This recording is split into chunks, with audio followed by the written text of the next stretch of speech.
नमस्कार, path prism के platform पर आप सभी का स्वागत है। और आज हम लोग करंट अफेयर्स में बेहद ही महत्वपूर्ण टॉपिक की बात करने जा रहे हैं और वो है आपका रूस यूक्रेन विवाद। निश्चित तौर पे पिछले काफ़ी समय से महत्वपूर्ण रहा, चर्चा में है। और आज जब रूस ने यूक्रेन के एक टैंक को मार गिराया जिसमें 5 सैनिकों के मारे जाने की खबर है, इसके बाद लगता है कि अब तृतीय विश्व युद्ध को शायद ही टाला जा सके। आइए बात करते हैं आज की अपनी क्लास में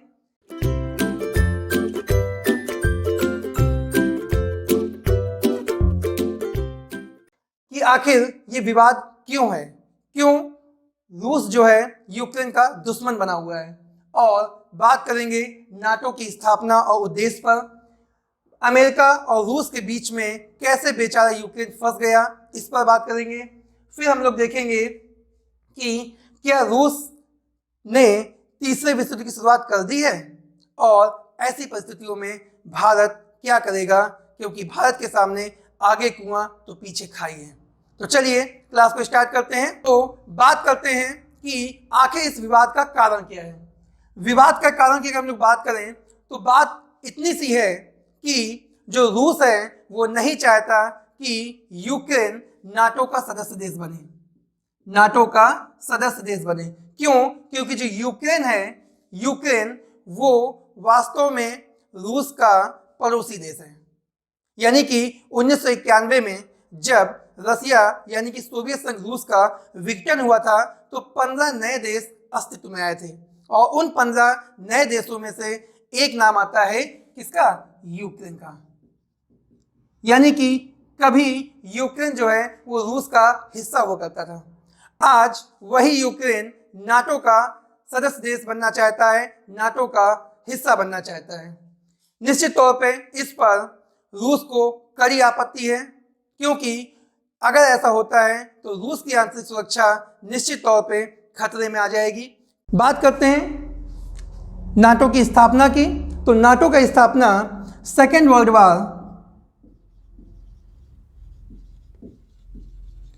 वर्ल्ड वार के बाद अमेरिका के नेतृत्व में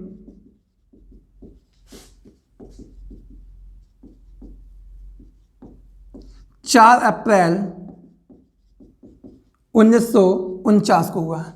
यानी कि जो आपका नाटो संगठन है जिसका फुल फॉर्म है नॉर्थ अटलांटिक ट्रीटी ऑर्गेनाइजेशन, इसकी स्थापना होती है सेकेंड वर्ल्ड वार दूसरे विश्व युद्ध के बाद में अमेरिका के नेतृत्व में 4 अप्रैल 1949 को।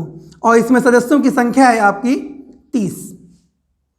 ध्यान दीजिएगा कि इन 30 देशों में कुछ ऐसे देश भी हैं जो कि पहले रूस यानी कि यूएसएसआर सोवियत संघ रूस का हिस्सा थे और आज वो नाटो का सदस्य देश हैं। जैसे कि अगर हम लोग बात करें लाटविया की या एस्टोनिया। लाटविया और एस्टोनिया दो ऐसे देश हैं जो 1991 में या 1991 से पहले जो रूस का विघटन हुआ था, लाटविया और एस्टोनिया दो ऐसे देश हैं जो कि 1991 में रूस के विघटन से पूर्व किसके हिस्से थे? रूस का ही हिस्सा था, रूस का ही हिस्सा था। जैसे 1947 से पहले पाकिस्तान और बांग्लादेश भारत का ही हिस्सा था। और अब समस्या ये है कि जो आपका यूक्रेन है वो भी नाटो का सदस्य बनना चाहता है। बात करते हैं नाटो की मुख्यालय की। तो इसका मुख्यालय है आपका ब्रुसेल्स, जो कि बेल्जियम में है। और नाटो के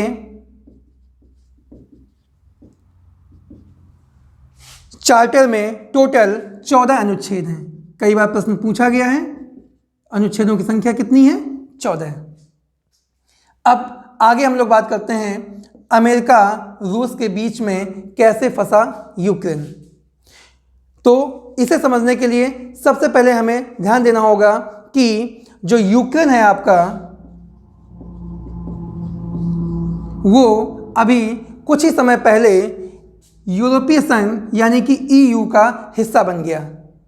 यानी कि यूक्रेन वर्तमान समय में यूरोपीय संघ का हिस्सा है, यानी कि जो यूरोपीय देश हैं उनका एक सदस्य देश है। ठीक, यानी कि यूरोपीय में हम चाहे फ्रांस की बात करें, चाहे ब्रिटेन की बात करें, चाहे जर्मनी की बात करें, ये सब सदस्य देश जो ईयू के हैं, इन्हीं में से एक नाम और शामिल हो गया है, वो है आपका यूक्रेन।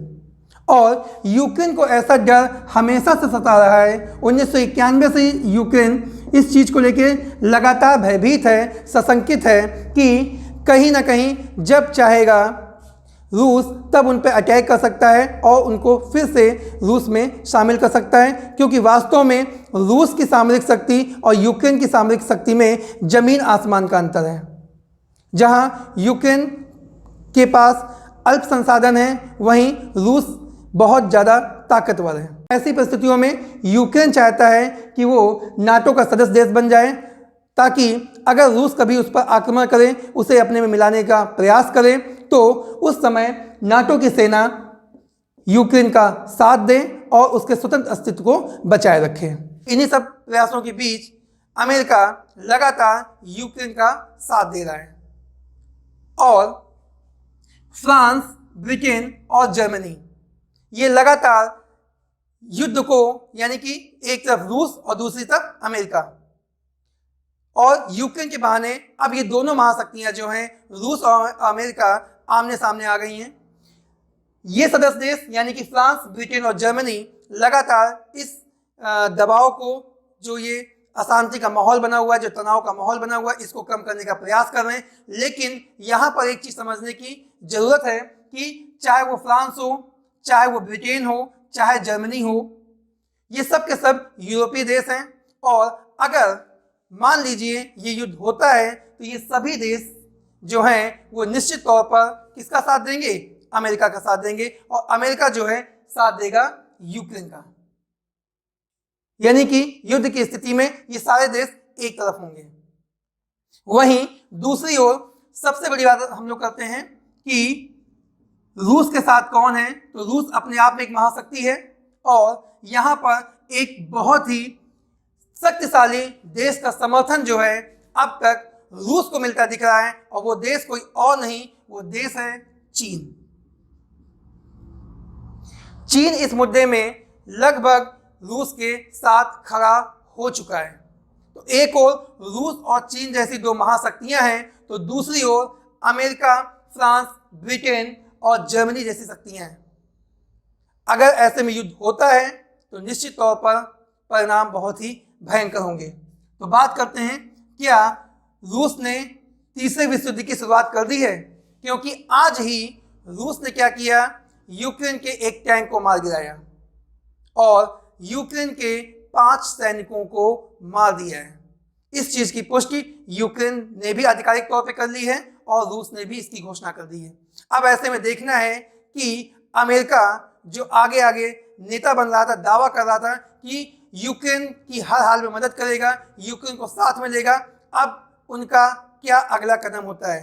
क्योंकि जब से अफगानिस्तान से अमेरिकी सेनाएं भागी हैं दुम दबा के, कहना गलत नहीं होगा, तब से जो बाइडेन जो अमेरिका के राष्ट्रपति हैं उनकी एक बहुत ही कमज़ोर इमेज, एक कमज़ोर छवि पूरी दुनिया ने देखी है। और अब जो बाइडेन दोबारा बिल्कुल नहीं चाहेंगे कि वो एक कमज़ोर नेता के रूप में दिखाई दें, वो अपने आप को, अपने देश को सुपर पावर के रूप में दिखाएंगे और लगभग तय माना जा रहा है कि रूस की इस कार्रवाई का जवाब जो है वो अमेरिका जरूर देगा। तो ऐसी स्थिति में युद्ध लगभग होता दिखाई दे रहा है, जो कि किसी के भी हित में नहीं है। खैर, आगे हम लोग बात करते हैं भारत के धर्म संकट की।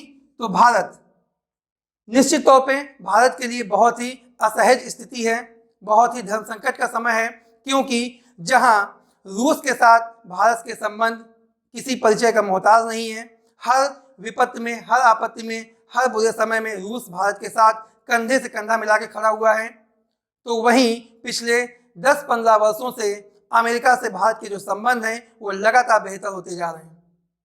और अगर इन सब बीच में हम लोग बात करें यूक्रेन की, तो यूक्रेन खुद भारत का एक मित्र देश है।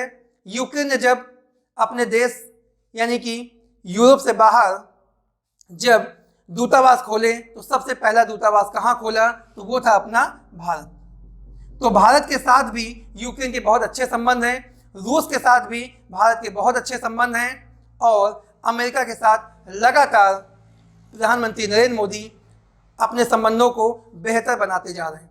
ऐसे समय में किसी एक देश के साथ किसी एक पक्ष में खड़ा होना निश्चित तौर पे भारत के लिए बहुत ही कष्टकारी होगा, बहुत ही असमंजस की स्थिति होगी, खास तौर पे तब जब भारत और चीन गलवान घाटी को लेकर के एक तरह से कह सकते हैं आमने सामने हैं। यानी कि अगर अपने एशिया में बात करें तो इस समय भारत और चीन की जो स्थिति है वो भी बहुत अच्छी नहीं है, और भारत और चीन के बीच में तनाव बढ़ता जा रहा है। अच्छी बात यह है कि इस पूरे तनाव में, इस पूरे प्रकरण में अभी तक जो रूस है वो बिल्कुल भी खामोश है। उसने किसी प्रकार का कोई हस्तक्षेप नहीं किया, ना तो उसने चीन का साथ दिया, ना ही उसने भारत का साथ दिया। लेकिन अगर भारत अमेरिका के पक्ष में खड़ा होता है तो निश्चित तौर पे कूटनीतिक दृष्टिकोण से भारत के लिए बहुत ही ज्यादा नुकसानदायक, घातक साबित हो सकता है। ठीक है, तो आज की क्लास में हम लोगों ने देखा कि आखिर अंतर्राष्ट्रीय घटनाक्रम में क्या हो रहा है। अगर आपको वीडियो अच्छा लगा, क्लास अच्छी लगी, तो निश्चित तौर पे आगे की जानकारी के लिए आपको चैनल को सब्सक्राइब करें, लाइक करें और वीडियो को अधिक से अधिक शेयर करें। धन्यवाद।